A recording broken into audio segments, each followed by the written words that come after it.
നമസ്കാരം, ഏവർക്കും പാമ്പാടി വാർത്തയിലേക്ക് സ്വാഗതം.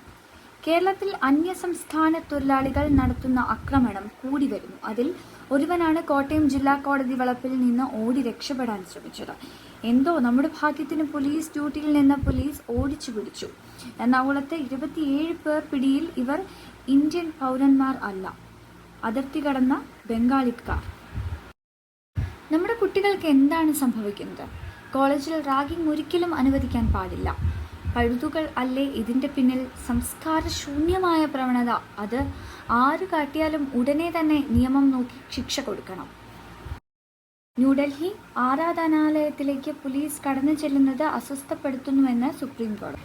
എറണാകുളം, പാലക്കാട് ജില്ലകളിലെ തർക്കത്തിലുള്ള 6 പള്ളികൾ ഏറ്റെടുത്ത് കൈമാറാത്തതുമായി ബന്ധപ്പെട്ട കോടതിയലക്ഷ്യ ഹർജിയിലെ കേരള ഹൈക്കോടതിയുടെ ഉത്തരവ് പരിഗണിക്കുന്നതിനിടെയാണ് ജസ്റ്റിസ് സൂര്യകാന്ത് അധ്യക്ഷനായ ബെഞ്ചിന്റെ പരാമർശം.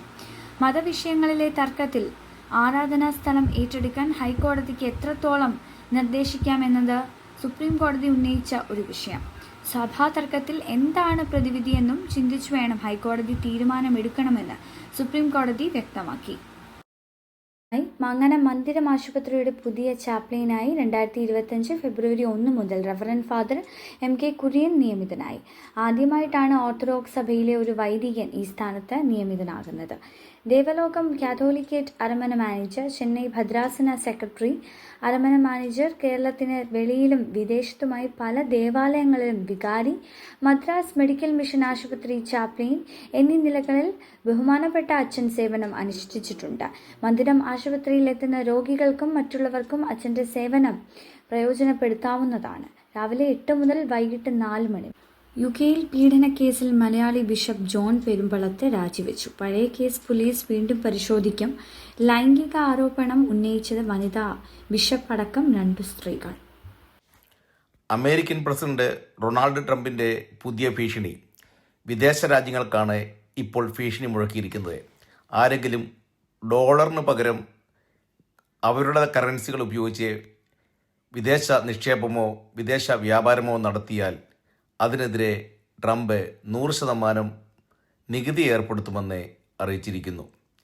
ഇതോടെ ഇന്ത്യയും ആശങ്കയിലാണ്. ഇന്ത്യ ഇപ്പോൾ ഇന്ത്യൻ കറൻസി ഉപയോഗിച്ച് പെട്രോളും മറ്റും വാങ്ങുന്നതിനെതിരെയുള്ള മുൻകരുതൽ പ്രഖ്യാപനമാണ് ഇപ്പോൾ ട്രംപ് നടത്തിയിരിക്കുന്നത്. കാനഡയ്ക്കും മറ്റ് രാജ്യങ്ങൾക്കും ഇപ്പോൾ ഓൾറെഡി 20% നികുതി ഏർപ്പെടുത്തി കഴിഞ്ഞു. സിറിയയുടെ വിവിധ ഭാഗങ്ങളിൽ ഇപ്പോഴും യുദ്ധങ്ങൾ നടക്കുന്നുവെന്ന് തെളിവുകൾ പറയുന്നു. ഇന്ന് നടന്ന ബോംബാക്രമണത്തിൽ മുഹമ്മദ് അൽ സാലെ അൽ ഖ്വയ്ദയുടെ ഒരു പ്രവർത്തകനായിരുന്നു മരണപ്പെട്ടത്.